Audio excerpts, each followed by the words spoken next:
The crystal chandeliers of Le Bernardin cast a warm, golden glow across the pristine white tablecloths. It was a Friday evening in Manhattan, and the restaurant hummed with the quiet conversations of New York's elite. The scent of truffle oil and seared scallops drifted through the air, mingling with the delicate notes of expensive perfume and aged wine. At table 7, near the floor-to-ceiling windows overlooking West 51st Street, sat a man whose presence commanded attention without demanding it. Khalid Al-Rashid wore a perfectly tailored navy suit, his salt and pepper beard trimmed with precision. At 52, he carried himself with the quiet confidence of someone who had built an empire from nothing. Forbes estimated his net worth at $3.7 billion, though Khalid rarely thought about the number anymore. Money, he'd learned long ago, was merely a tool. Across from him sat his daughter, Layla, 26, her dark eyes scanning her phone with the practiced indifference of someone who'd grown up in luxury. She wore a black designer dress that probably cost more than most people's monthly rent, her diamond earrings catching the light with every slight movement of her head. "Baba, can we please order?" Layla said without looking up. "I have a gallery opening in Tribeca at 9. Khalid set down his water glass,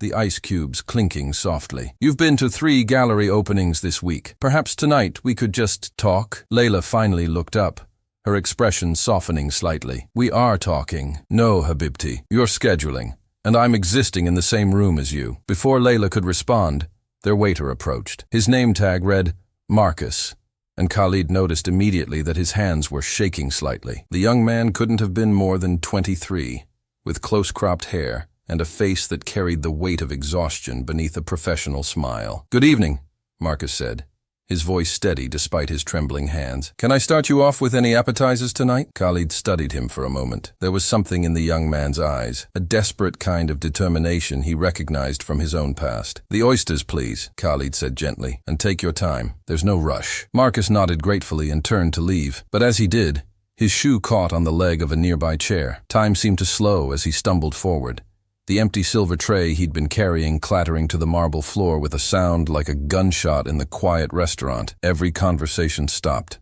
Every head turned. Marcus froze, his face flushing with humiliation as he stared at the tray spinning on the ground. Khalid could see the panic in his eyes, the way his chest rose and fell with rapid breaths. The young man looked like he might cry. From across the restaurant, a sharp voice cut through the silence. "For God's sake! This is supposed to be a 5-star establishment." Khalid turned to see a man in his 60s, red-faced and indignant, gesturing dramatically at Marcus. "That kind of incompetence is unacceptable. Where's the manager?" Marcus bent down quickly to retrieve the tray, his hands shaking worse now. "I'm so sorry, sir. Marcus." Khalid's voice was quiet but firm. The young waiter looked up, his eyes wide with fear that he'd upset another customer. But Khalid was smiling, not a polite restaurant smile, but something genuine and warm. "Come here for a moment, please." Marcus hesitated, then walked over, holding the tray against his chest like a shield. "Sir, I apologize. It won't happen." Khalid raised a hand gently. "How long have you been on your feet today?" The question clearly caught Marcus off guard. What? How long?" Khalid repeated, his tone patient. "Since 6 this morning. I work the breakfast shift at a diner in Queens. Then I come here for the dinner service." Khalid nodded slowly. 2 jobs, and you're in school?" Marcus's eyes widened. "How did you—" "The textbook in your back pocket. Economics, if I'm not mistaken. The corner is sticking out." Marcus's hand automatically went to his pocket, confirming what Khalid had already seen. The young man looked down, embarrassed. "NYU, I'm trying to finish my degree. My mom got sick last year. And the medical bills. I had to take some time off, but I'm back now, trying to make it work." Layla had put down her phone, watching the exchange with growing interest. Khalid leaned back in his chair. "My first job in America was washing dishes at a restaurant in Brooklyn. I was 19, fresh off the plane from Riyadh with $300 in my pocket and enough English to say hello and thank you. I dropped so many dishes in my first month that the owner called me the musician because I was always making noise." A small smile tugged at Marcus's lips despite his embarrassment. "But here's what I learned," Khalid continued. "The measure of a man isn't whether he falls. We all fall, Marcus, every single one of us. The measure is whether he gets back up, and whether those around him help him or kick him while he's down." The red-faced man across the restaurant scoffed loudly. "Oh, please, this is absurd. The boy should know how to do his job properly, and you should know how to treat people with dignity," Khalid said, his voice cutting across the space between them like a blade wrapped in silk. But apparently, some lessons are harder to learn than others. The restaurant had gone completely silent now. Even the kitchen sounds seemed to have stopped. Khalid turned back to Marcus, reaching into his jacket pocket. He pulled out a business card, simple, elegant, with just a name and phone number. "I want you to call this number on Monday. My assistant's name is Sarah. Tell her we spoke, and that I'd like to discuss something with you." Marcus stared at the card, then at Khalid, confusion written across his face. I don't understand. You don't have to. Not yet. Just call." "But sir, I can't accept." "You can, and you will." Khalid's voice was firm but kind. "Marcus, I see something in you. That same hunger I had at your age. That same determination to build something better. Don't let one dropped tray make you forget that." Marcus's eyes were shining now, and he blinked rapidly. "Thank you," he whispered. "Thank you so much." As Marcus walked away, still clutching the card like it might disappear, Layla stared at her father with an expression he hadn't seen in years. Genuine curiosity, mixed with something like admiration. "That was unlike you," she said quietly. "You never get involved like that. You always say business and emotion shouldn't mix." Khalid picked up his water glass again, studying his daughter over the rim. "I said that, didn't I?" "You did, many times." "Well, perhaps I was wrong." The waiter who'd been hovering nearby, an older man with silvering hair, approached cautiously with their oysters. He set them down with practiced care. "Mr. Al-Rashid, I apologize for the disturbance. Marcus is normally There's nothing to apologize for," Khalid interrupted gently, "though I would appreciate it if you could tell me more about him. How long has he worked here?" The older waiter seemed surprised, but pleased by the interest. "About 8 months. He's one of our hardest workers, actually. Never complains.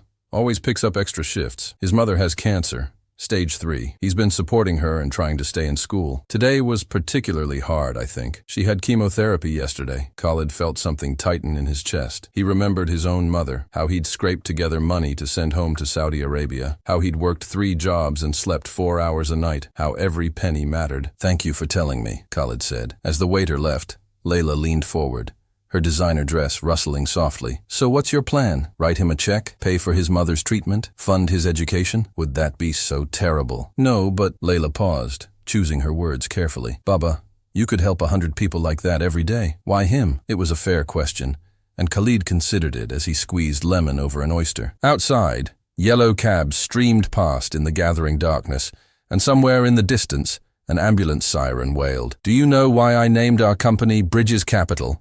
he asked, instead of answering directly. Layla shook her head. "Because I believe the world is full of people on opposite sides of rivers, both capable of extraordinary things, but separated by circumstances they didn't choose. Some are born on one side, some on the other. Luck, geography, family, wealth, these things determine which side you start on. But bridges," he smiled, "bridges can be built, and once they're built, people can cross. They can meet in the middle. They can help each other reach the other side." "That's very poetic, Baba, but what does it have to do with Marcus?" 28 years ago, I was Marcus, exhausted, terrified, dropping dishes and apologizing to people who looked at me like I was nothing. And then one day a man saw me, really saw me. His name was David Weinstein, and he was a regular at that Brooklyn restaurant. He owned a small investment firm. He did for me what I just did for Marcus, gave me a card, told me to call, and when I did, he gave me a job, not out of pity. He saw something in me. He built me a bridge. Layla's expression had changed completely now. She'd heard fragments of her father's story before, but never this part. Never with this emotion. "What happened to him?" she asked quietly. "He died 6 years ago. Heart attack at his desk. He was 73. I tried to pay him back 1,000 times over the years. Investments, partnerships, gifts. He refused everything. He'd always say, 'Khalid, you don't owe me anything. Just promise me you'll build bridges for others the way I built one for you.'" Khalid paused, his throat tight with memory. "I never kept that promise, Layla. Not really. I built a company. I made money. I invested in businesses and real estate and technology. But I didn't build bridges for people who needed them. I told myself I was too busy, that charity was for foundations and nonprofits, that my job was to maximize returns for investors. And now I'm 52 years old, with more money than I could spend in 5 lifetimes, and I'm sitting across from my daughter who spends more time on her phone than talking to me. I'm watching a young man who reminds me of who I used to be, working himself to exhaustion while people mock him for one mistake. And I'm wondering when I became the kind of person who forgot where I came from." Silence settled between them, broken only by the gentle murmur of other diners' conversations resuming. Layla reached across the table and placed her hand over her father's. It was the first time she'd done that in years. "I'm sorry I'm always on my phone," she said softly. "I'm sorry, I guess I didn't realize you wanted to talk. You're always so busy.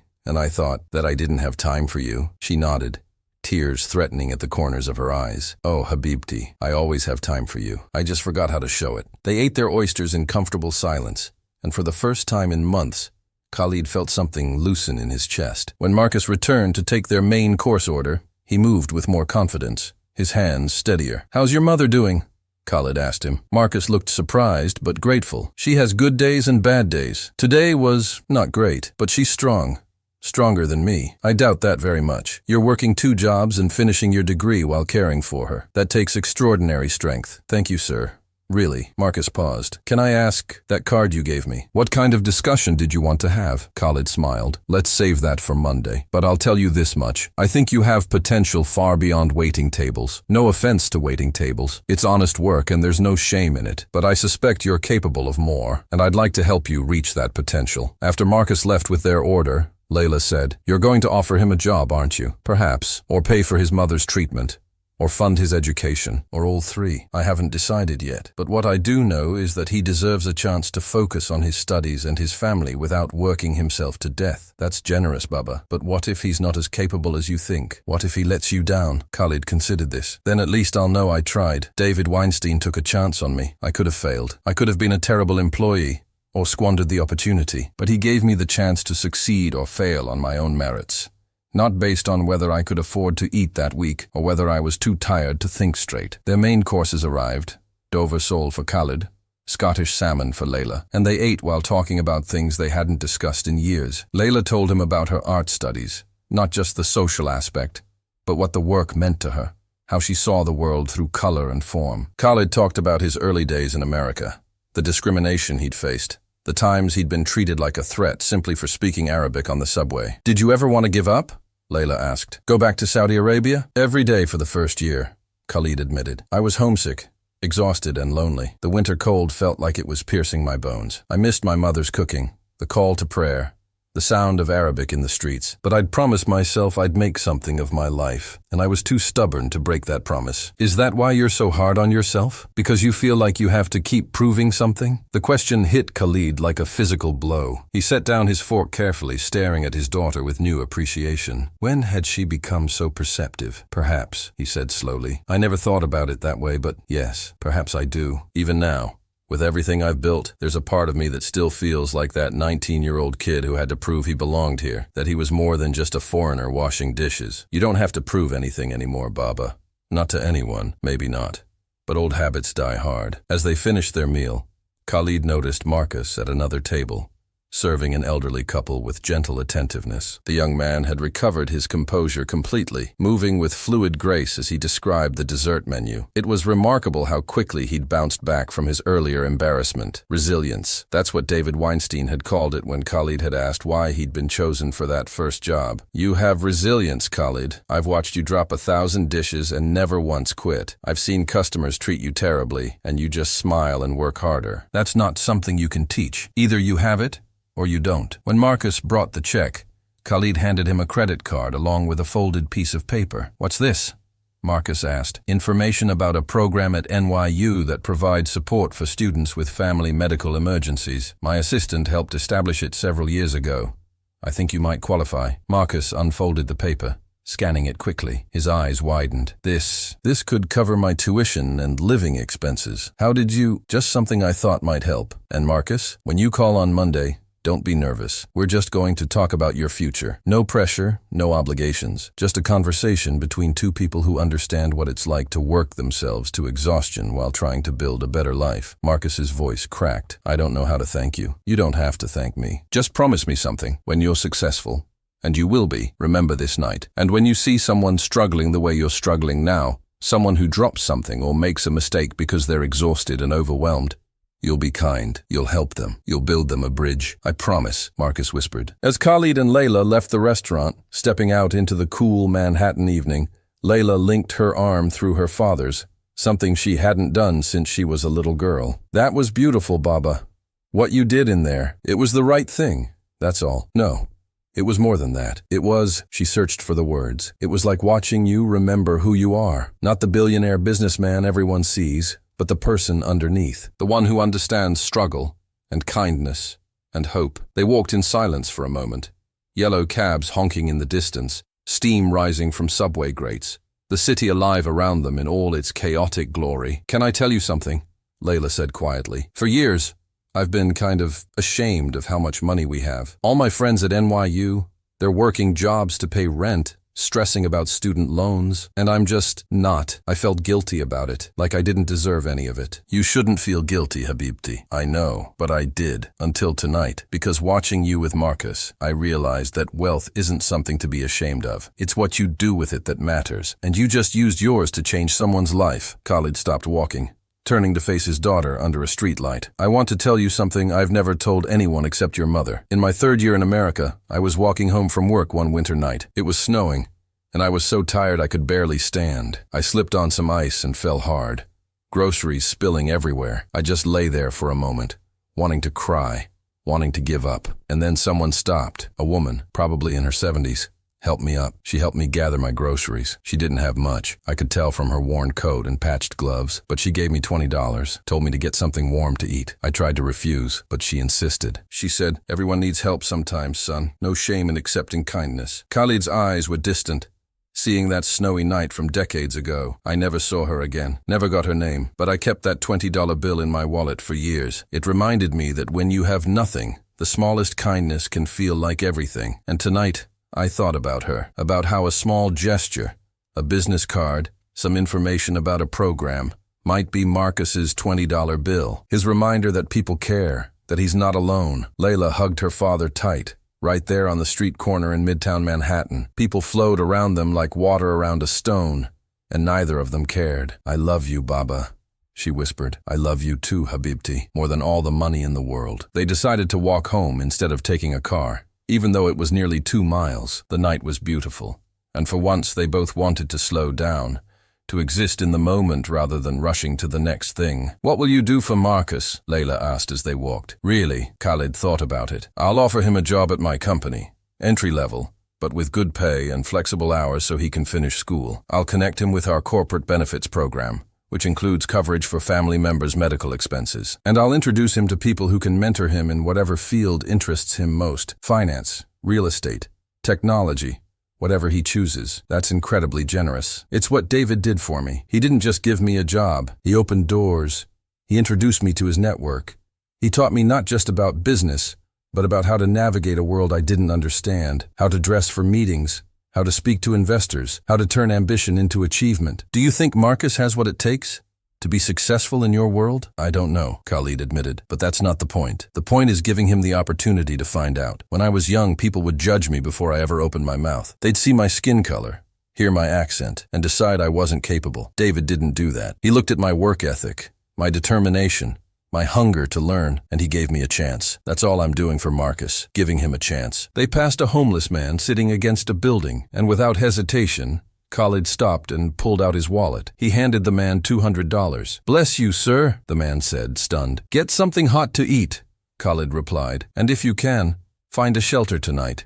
It's going to get cold." As they continued walking, Layla said, "You know, people say you can't solve homelessness or poverty by giving away money, that it's more complicated than that." They're right. It is more complicated, but that doesn't mean you do nothing. That man needed help tonight. Maybe $200 buys him a warm meal and a safe place to sleep. Maybe it saves his life. Maybe it gives him one more day to figure things out. That's not solving all the world's problems, but it's solving his problem. Right now, tonight, and sometimes that's enough. When they finally reached their building, a sleek glass tower in the Upper East Side, Layla didn't immediately head to her apartment on the 42nd floor. "Want to come up for tea?" Khalid asked. "Your mother would love to see you," Layla smiled. "Actually, I'd like that. I can miss the gallery opening. They happen every week anyway." Khalid's penthouse was decorated with a mixture of modern American design and traditional Middle Eastern art. Mashrabia screens cast intricate shadow patterns across marble floors. A painting of the Kaaba hung beside a Rothko. It was a space that reflected Khalid's dual identity, American and Arab, traditional and contemporary, someone who honored his past while building his future. His wife, Amira, was reading in the living room when they entered. She looked up, surprised and delighted to see both of them together. "This is unexpected," she said in Arabic, setting down her book. "What's the occasion?" "No occasion," Khalid replied in the same language. Just a daughter and her father, remembering how to talk to each other. Over mint tea and baklava that Amira had made herself, she refused to let her wealth stop her from cooking. Khalid told his wife about Marcus. Amira listened intently, her dark eyes thoughtful. "You did a good thing," she said when he finished. "David would be proud. I should have done it years ago. 10 years ago. 20. But you're doing it now," Amira said firmly. "That's what matters. You can't change the past, Khalid. You can only choose differently going forward." Layla had been quiet, but now she spoke up. "Can I be involved? In helping Marcus, I mean. Maybe I could mentor him in some way or introduce him to people I know. I might not have Baba's business experience, but I know what it's like to navigate New York as a young person." Khalid felt a surge of pride in his daughter. "I think that's a wonderful idea. And," Layla continued, gaining confidence, "maybe we could create something more formal. Not just helping one person, but building a program, a proper bridge, like you were talking about, for students working multiple jobs to support their families. We could provide scholarships, job placement, mentorship." Amira's face lit up. "I love this idea. I've been looking for something meaningful to do with my time anyway. All these charity galas and fundraisers, they're fine, but they're not personal. This could be personal." The three of them talked late into the night, planning and dreaming. They decided to call it the David Weinstein Bridge Program, honoring the man who'd given Khalid his first chance. They sketched out preliminary ideas: full scholarships for students from low-income families, stipends to replace income from part-time jobs, mentorship from successful professionals, internship placements at top companies. "We should focus on immigrants and first-generation college students," Khalid said. "People who face the same barriers I did. And people supporting sick family members," Layla added. "Like Marcus. We'll need to vet applicants carefully," Amira said practically. "Make sure we're helping people who are truly committed to their education and willing to work hard." "Resilience," Khalid murmured. "That's what we should look for. The same quality David saw in me." It was past midnight when Layla finally said goodnight, but she was smiling wider than Khalid had seen in years. After she left, Amira came to sit beside him on the couch, resting her head on his shoulder. "You've been different tonight," she said softly. "Lighter somehow, happier. I feel like I found something I'd lost," Khalid admitted. "I've spent so many years focused on building wealth, on proving myself, on succeeding according to everyone else's definition of success. And I forgot why I wanted to succeed in the first place." "Why did you want to succeed?" "Because I wanted to help my family. I wanted to make my mother proud. I wanted to prove that someone like me, an immigrant with no connections and barely any money, could build a good life in America. But somewhere along the way, it became about the numbers in my bank account, instead of the impact I could have on people's lives." Amira kissed his cheek. "Well, now you remember, and tomorrow, you start building bridges." That Monday, Marcus called Khalid's office exactly at 9 in the morning. Sarah, the assistant, put him through immediately. "Mr. Al-Rashid?" Marcus's voice was nervous. "It's Marcus, from Bernardin. You said to call?" "Marcus, yes. Thank you for calling. How was the rest of your weekend?" "Good, sir. Strange, honestly. I keep expecting Friday night to have been a dream." Khalid laughed. "It was real, I assure you. Listen, I'd like you to come to my office this afternoon if you're free. 4 o'clock. I have a proposition for you." "A proposition?" "A job offer, to be precise. But I want to discuss it in person. Make sure it's something that aligns with your goals. Can you make it?" "Yes, sir. Absolutely. Thank you so much." "Don't thank me yet. You haven't heard what I'm offering." When Marcus arrived that afternoon, clearly having come straight from class, his NYU sweatshirt and backpack gave him away, Khalid greeted him warmly. His office was on the 63rd floor of a midtown tower, with views that stretched from the Hudson River to Queens. Marcus stood at the window, momentarily speechless. "I've never been up this high before. It's quite a view, isn't it? Reminds me how big the city is. How many people are down there working hard, trying to build their dreams." They sat in comfortable chairs by the window, and Khalid explained his proposal. "Entry-level position in the company's investment analysis department. Starting salary of $75,000 a year. Flexible hours to accommodate Marcus's class schedule. Full health benefits that would cover his mother's medical expenses." Marcus's hands were shaking again, but this time, not from exhaustion. "Sir, I don't know what to say. It's too much. It's not charity, Marcus. It's an investment. I see potential in you and I'm willing to bet on that potential. But you'll have to work hard. This job will be challenging, and I'll expect your best effort." "You'll have it, sir. I promise. And there's one more thing." Khalid slid a folder across the table. "My family and I are starting a scholarship program for students in situations like yours. Full tuition coverage, stipends, mentorship. We'd like you to be our first recipient. And once you're established, We'd like you to help us identify other students who deserve the same opportunities. Marcus opened the folder, scanning the documents inside. When he looked up, tears were streaming down his face. Why are you doing this? You don't even know me. Because someone did it for me once. And because I believe that the greatest privilege of having wealth isn't what you can buy with it, it's who you can help with it. You're not just receiving assistance, Marcus. You're joining a legacy of people helping people. And someday, when you're successful, you'll do the same for someone else. Marcus wiped his eyes with the back of his hand. I will, sir. I swear I will. I know you will. That's why I chose you. Over the following weeks, Marcus started his new position. He was sharp, quick to learn, and brought fresh perspectives to problems that Khalid's more experienced employees had stopped questioning. His work ethic was phenomenal, not because he was trying to impress anyone, but because hard work was simply who he was. The David Weinstein Bridge Program launched 3 months later with a gala that raised an additional $8 million from other wealthy donors inspired by Khalid's story. Layla took charge of the mentorship component, recruiting successful young professionals to guide program participants. Amira oversaw the selection committee, insisting on meeting every applicant personally. In the first year, they helped 27 students. By the third year, they'd expanded to help over 100. The students came from all backgrounds: immigrants from Asia and Africa, first-generation Americans from Latin America, domestic students from low-income families. What they all shared was resilience,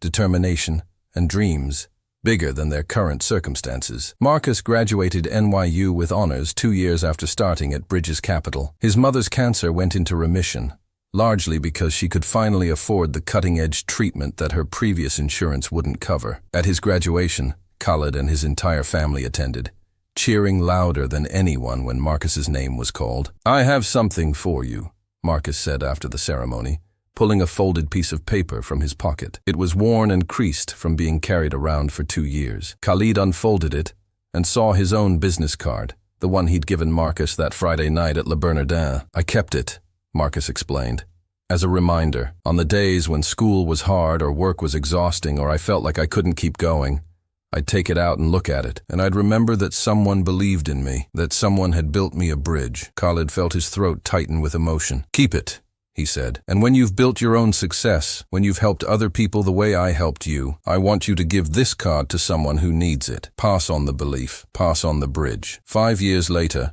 Marcus was a vice president at Bridges Capital, specializing in identifying undervalued companies with strong social missions. He'd helped the David Weinstein Bridge Program expand to 6 other cities and had personally mentored a dozen students through the program. And on a Friday evening, at a restaurant in downtown Manhattan, Marcus saw a young woman, a server, accidentally spill water on a customer's expensive suit. The customer stood up, shouting and berating her while she apologized profusely, her face red with humiliation. Marcus walked over calmly, excused himself, and said to the young woman, "Could I speak with you for a moment?" Her eyes were frightened, expecting more criticism, but Marcus was smiling gently. "How long have you been on your feet today?" he asked. And in his pocket, worn but cherished, was the business card Khalid had given him years ago. The card he was about to pass forward, because that's what bridges do. They connect, they endure. They carry people from where they are to where they need to be. And sometimes, if you're very lucky,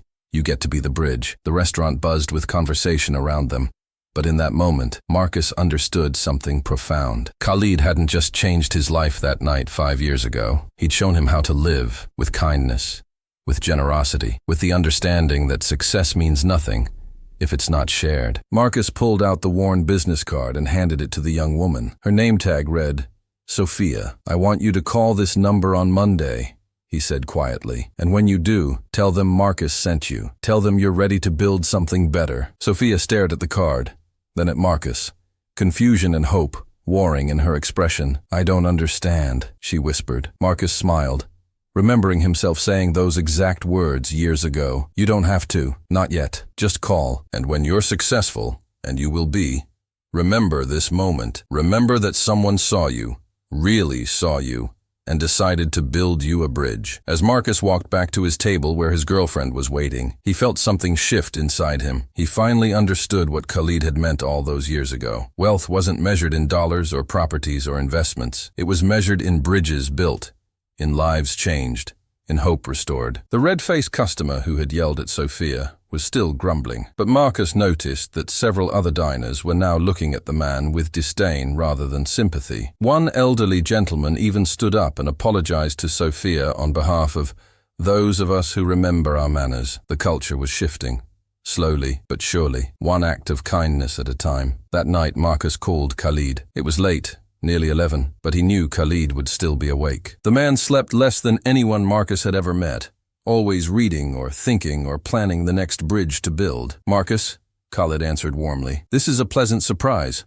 How are you?" "I passed it on tonight," Marcus said simply. "Your card. I gave it to someone who needed it." There was a long pause on the other end of the line. When Khalid spoke again, his voice was thick with emotion. "Tell me about them." Marcus described Sofia, a server at a downtown restaurant, working her way through Columbia University, supporting her younger siblings after their father died. He described how she'd been humiliated by a customer, how she'd looked so defeated, so tired, how he'd seen himself in her eyes. "You did well," Khalid said quietly. "David would be proud. I'm proud. I couldn't have done it without you. You showed me what's possible when someone believes in you." "No, Marcus. I gave you an opportunity. You're the one who seized it, who worked hard, who became someone worth believing in. Never forget that. The bridge only works if people are willing to cross it." After they hung up, Marcus sat in his apartment, a modest one-bedroom in Brooklyn, because despite his success, he'd never forgotten what it was like to struggle, and thought about the journey that had brought him here. From 2 jobs and 4 hours of sleep, to vice president of a multi-billion-dollar firm. From dropped trays and humiliation to respect and success. But more than that,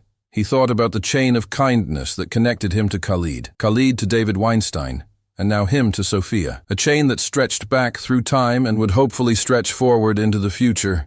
Each link forged by someone who remembered what it was like to need help and chose to provide it. The next morning, Marcus arrived at the bridge's capital offices before anyone else. He sat at his desk, watching the sun rise over Manhattan, painting the glass towers in shades of gold and pink. From up here, the city looked peaceful, almost serene, but Marcus knew better. Down there, millions of people were waking up to fight their own battles, chase their own dreams, overcome their own obstacles. Some would succeed, some would fail, but maybe, just maybe, a few more would find someone willing to build them a bridge when they needed it most. His phone buzzed. A text from an unknown number. "Mr. Marcus, this is Sofia from last night. I called the number on the card. They said to come in tomorrow at 10 a.m. Is this real? I'm scared it's too good to be true." Marcus smiled and typed back. "It's real. I promise. And don't be scared. Just be yourself. That's all they need to see." 3 dots appeared as Sofia typed, then disappeared, then appeared again. Finally, "Thank you. You have no idea what this means to me." But Marcus did know. He knew exactly what it meant, because 5 years ago, he'd sent a similar text to Khalid, overwhelmed by the sudden shift in his fortunes, terrified that it might all disappear like a dream. Khalid had responded simply, "This is just the beginning, Marcus. Your life is about to change. Embrace it." And he'd been right. Marcus forwarded Sofia's text to Khalid with a simple message. The chain continues. Khalid's response came immediately. This is what legacy looks like. By 9 o'clock, the office was filling with people. Marcus's team gathered for their morning meeting. 5 analysts he'd personally recruited from unconventional backgrounds. None of them had Ivy League pedigrees or family connections. What they had was hunger, intelligence, and the kind of resilience that only comes from fighting your way up from difficult circumstances. "All right, team," Marcus said, settling into his chair at the conference table. "Let's talk about the new prospects. But first, I want to tell you about someone I met last night." He told them about Sofia, about the card, about the philosophy that had guided his own life since that Friday night at Bernardin. His team listened intently. They understood. They'd all been Sofia once, or Marcus, or Khalid. They'd all needed someone to see them, really see them, and believe in their potential. "The point is," Marcus concluded, "we're not just here to make money. We're here to build bridges. Every investment we make, every company we support, every person we hire, we should ask ourselves, are we building a bridge? Are we creating opportunities for people who deserve them?" His team nodded, energized by the reminder of why they'd chosen to work at Bridges Capital, rather than the more prestigious firms that had courted them. The years that followed saw the David Weinstein Bridge Program expand exponentially. What had started with 27 students in one city grew to support over 1,000 students across 15 cities. The program's graduates went on to become doctors, lawyers, engineers, teachers, entrepreneurs. They became people who built their own bridges for others. Khalid watched it all unfold with quiet satisfaction. He was in his 60s now, his beard more silver than black, but his eyes still held that same determined spark. He'd handed over day-to-day operations of Bridges Capital to Marcus and a team of other talented executives, choosing instead to focus full-time on the scholarship program. Layla had become the program's creative director, using her artistic sensibility to tell the stories of students whose lives had been transformed. Her gallery openings now featured photography and art created by program participants, each piece telling a story of struggle and triumph, of bridges crossed and new horizons reached. Amira ran the selection committee with fierce dedication, personally interviewing every applicant, looking for that quality Khalid had described: resilience. She had an uncanny ability to spot it, to see past nervousness and self-doubt to the core of strength underneath. On the 5th anniversary of the program, they held a gala at the same restaurant where it had all begun, Le Bernardin. The management had enthusiastically agreed to host, remembering the night that had sparked everything. Over 300 people attended: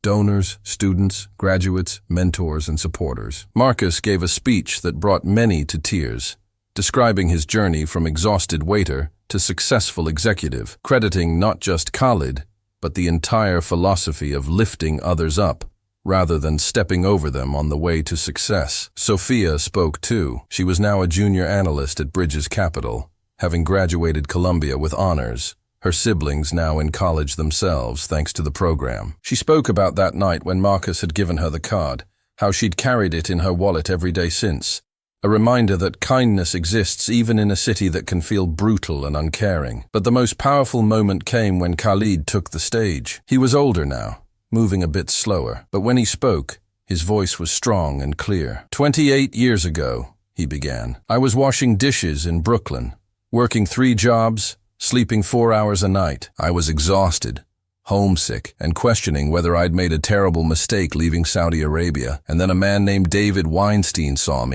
really saw me, and decided to build me a bridge. The room was completely silent. David died before he could see what his kindness created. He never knew that the young dishwasher he helped would go on to build a company, start a family, create a life beyond anything that scared kid from Riyadh could have imagined. But I think he knew something more important. He knew that kindness compounds, that one act of generosity can ripple outward in ways we never anticipate. Khalid paused, his eyes sweeping across the room, taking in all the faces: students who'd been helped, executives who'd done the helping, families whose lives had been changed. This program bears David's name because he started a chain of kindness that continues to this day. But it's not really about him, or about me, or about any individual. It's about the idea that we are all connected, that your success, and my success, and the success of every person in this room is intertwined, that bridges work in both directions.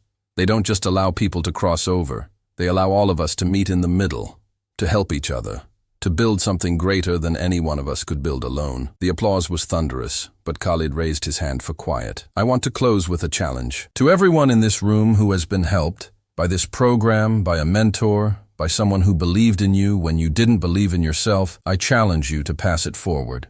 Don't wait until you're rich or successful or famous. Start now. See the people around you who are struggling. The student working 3 jobs, the single parent trying to finish their degree, the immigrant learning a new language and navigating a new culture. See them, really see them, and build them a bridge. He pulled something from his pocket, a worn, faded business card. The room collectively held its breath. This is the card David gave me 28 years ago. I've carried it every day since. I gave a copy to Marcus 5 years ago, and he gave a copy to Sofia 3 years ago. Tonight, I'm giving copies to every person in this room, not because I want you to call me, you already have my number if you need it, but because I want you to give these cards to others, to the people you meet who need help, who need hope, who need someone to believe in them. Staff members moved through the room, distributing small stacks of business cards to each table. The cards were simple, elegant, with just the Bridges Capital logo and a single line: someone believes in you. When you give someone this card, Khalid continued, you're not just offering help.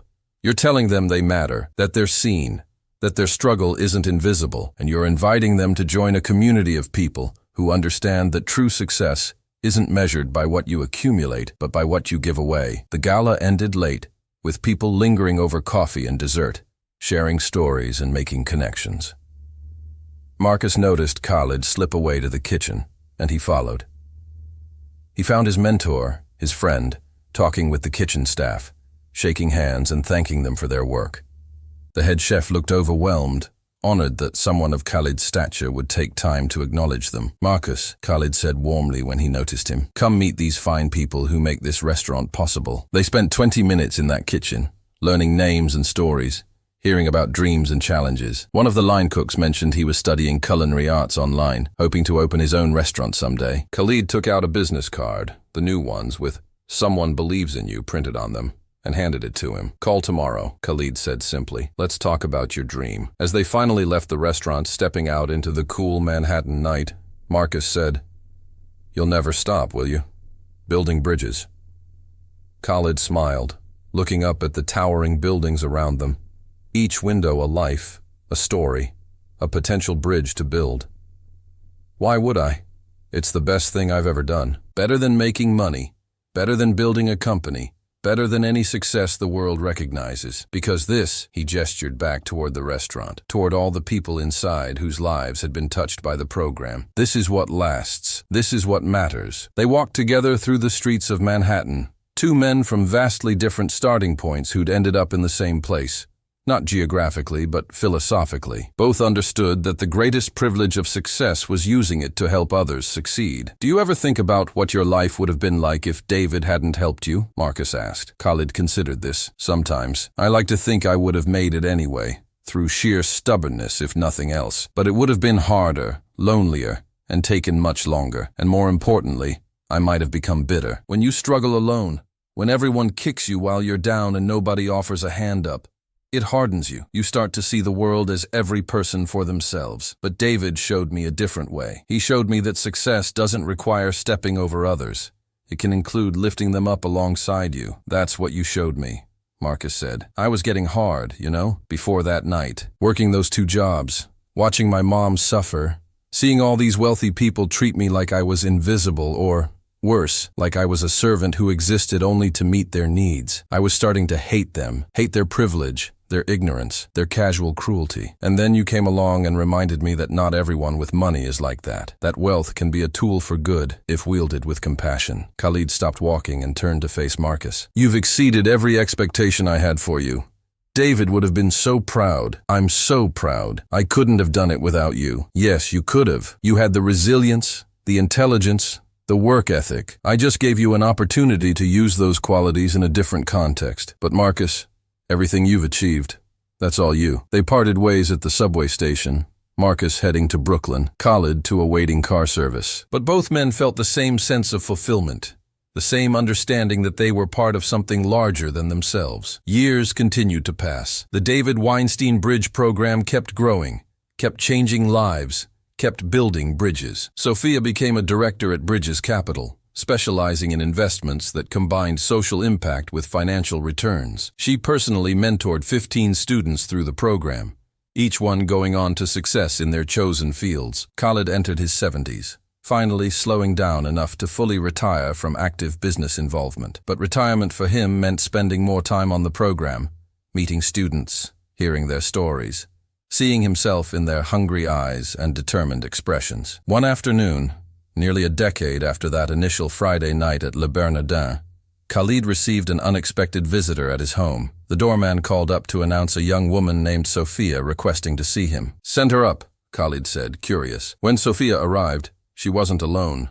She was accompanied by a teenage girl, perhaps 16 or 17, who looked nervous and out of place in the elegant building. "Mr. Al-Rashid," Sofia said, "I'm sorry to come unannounced, but I wanted you to meet someone. This is Maria. She's my sister, the youngest one. She's been working after school at a restaurant in Queens, trying to save money for college. And yesterday," Sofia paused, her voice catching with emotion. "Yesterday she dropped a tray, just like I did, just like Marcus did, and a customer yelled at her, humiliated her in front of everyone. She came home crying, saying she wanted to quit, that college wasn't worth it if she had to be treated like that." Maria looked at the floor, embarrassed. "But I told her about you," Sofia continued, "about Marcus, about the card, about bridges and kindness, and how one moment can change everything. And I asked her if she wanted to meet the person who started it all." Khalid felt his eyes welling up. He gestured for them to sit, and for the next hour he talked with Maria. He learned about her dreams. She wanted to be a teacher, to work with immigrant children who struggled with English the way her family had. He learned about her challenges, working 20 hours a week while maintaining good grades, taking care of her grandmother while her siblings worked longer hours. And he saw it. That same quality David had seen in him, that he'd seen in Marcus, that Marcus had seen in Sofia: resilience, determination, the refusal to give up despite overwhelming obstacles. Before they left, Khalid gave Maria something, not a business card. She didn't need that. Her sister worked at Bridges Capital. She already had access to the program. Instead, he gave her something more precious. He gave her David Weinstein's original business card, the one that had been given to him 28 years ago, that he'd carried every single day since. "This card has been passed from person to person," Khalid explained, holding it carefully. "From David to me, from me to Marcus, from Marcus to your sister." Each time it represented hope, possibility, the belief that someone saw potential in us, even when we couldn't see it in ourselves. He placed the card gently in Maria's hands. "I'm giving this to you now, not as a token or a keepsake, but as a responsibility. When you're successful, and you will be, I want you to give this card to someone else, someone who needs it, who needs to be seen, who needs to believe that kindness still exists in this world." Maria stared at the card, her hands trembling. The paper was worn soft from years of being carried in pockets and wallets. The edges were frayed, and the ink had faded, but somehow that made it more precious, not less. It represented decades of kindness, of bridges built, of lives changed. "I promise," Maria whispered. "I'll take care of it, and I'll pass it on." After they left, Khalid stood at his window, looking out over the city. He thought about David Weinstein, long dead but not forgotten, his legacy living on in ways he could never have imagined. He thought about all the students whose lives had been changed by the program, all the families who'd been helped, all the bridges that had been built, and he realized something profound. David hadn't just helped him that day in Brooklyn. David had planted a seed that had grown into something beautiful and lasting, a forest of kindness, spreading far beyond anything one person could have created alone. That night, Khalid called Marcus. "The original card has been passed on," he said simply. Marcus understood immediately. "To who?" "To a young woman named Maria, Sofia's sister. She works at a restaurant in Queens, wants to be a teacher, and she reminded me so much of all of us at that age. Scared but determined, exhausted but hopeful, one bad day away from giving up, but one kind word away from everything." "That's beautiful, Khalid. David would love that the card is still traveling, still changing lives." "I think he knows," Khalid said quietly. "Wherever he is, I think he knows what his kindness created, and I think he's proud of all of us." They talked for a while longer, reminiscing about their journeys, marveling at how far they'd come, and how many others they'd been able to bring along. When they finally hung up, both men felt the same sense of completion, of purpose fulfilled. But the story didn't end there, because bridges, once built, don't disappear. They stand firm, allowing generation after generation to cross from struggle to success, from doubt to confidence, from isolation to community. Maria did become a teacher, specializing in working with immigrant students. She carried David's original business card in her wallet every day, just as Khalid had, just as Marcus had, just as Sofia had. And 10 years later, when she was a veteran educator running her own program for at-risk youth, she gave that card to one of her students, a boy from Syria who'd lost his parents and was being raised by an elderly aunt who worked 3 jobs and was still at the top of his class. And the chain continued. The David Weinstein Bridge Program celebrated its 20th anniversary with a gala that filled an entire convention center. Over 5,000 students had been helped by that point, with graduates working in every field imaginable, living in every state, some even having returned to their home countries to build similar programs there. Khalid, now in his 80s, was too frail to give a long speech, but he stood at the podium with Marcus and Sofia on either side, supporting him. "I'm an old man now," he began, his voice still strong despite his years, "and I've learned that life is short, but legacy can be eternal. I won't be here forever. None of us will. But what we build together, these bridges, this community, this commitment to lifting each other up, that will outlast all of us." He paused, looking out at the sea of faces, students current and former, donors, mentors, families. "When I die, I won't be thinking about the money I made or the deals I closed or the buildings that bear my name. I'll be thinking about a Friday night at a restaurant, watching a young man drop a tray and deciding in that moment to do something different, to be something different, to remember who I'd been and help someone else become who they could be." His voice grew softer, and the crowd leaned in to hear. "Thank you all for being part of this journey. Thank you for believing in bridges. Thank you for being the kind of people who don't just cross to the other side, and forget where you came from, but who turn around and help others cross too. The standing ovation lasted 5 full minutes. Khalid Al-Rashid passed away peacefully 2 years later, surrounded by his family. The funeral was attended by thousands, business associates, competitors, friends, and an entire generation of students whose lives he'd changed. But the most touching moment came when Marcus stood to speak. He pulled out a simple white handkerchief and unfolded it carefully. Inside was the copy of the business card Khalid had given him that Friday night so many years ago. "This card," Marcus said, his voice breaking, "changed my life. It represented hope when I had none. It represented belief when I didn't believe in myself. It represented the kind of person I wanted to become, someone who sees others, really sees them, and chooses to help." He looked down at Khalid's casket, draped in both the American and Saudi Arabian flags, representing the 2 countries that had shaped him. "Khalid taught me that success isn't about what you achieve for yourself. It's about what you make possible for others. He taught me that the greatest privilege of wealth isn't what you can buy, it's who you can help. He taught me that bridges don't just connect 2 points, they create communities, foster understanding, and make the world a little less lonely for those who are struggling." Marcus folded the handkerchief carefully, replacing it in his pocket. "Khalid, you once told me that David Weinstein would be proud. I want you to know that wherever you are now, wherever David is, you should both be proud. Because the bridge you built didn't just help me. It helped thousands, and it will help thousands more. Your legacy isn't measured in buildings or bank accounts.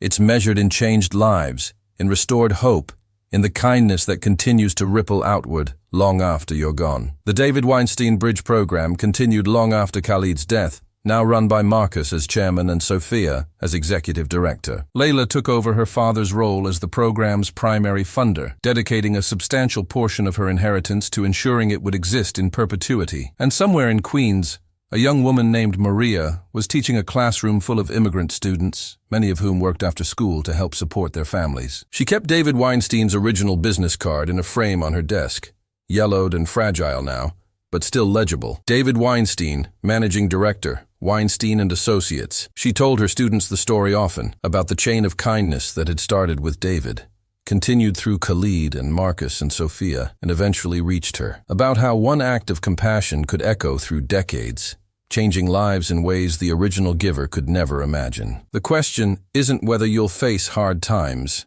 she would tell them.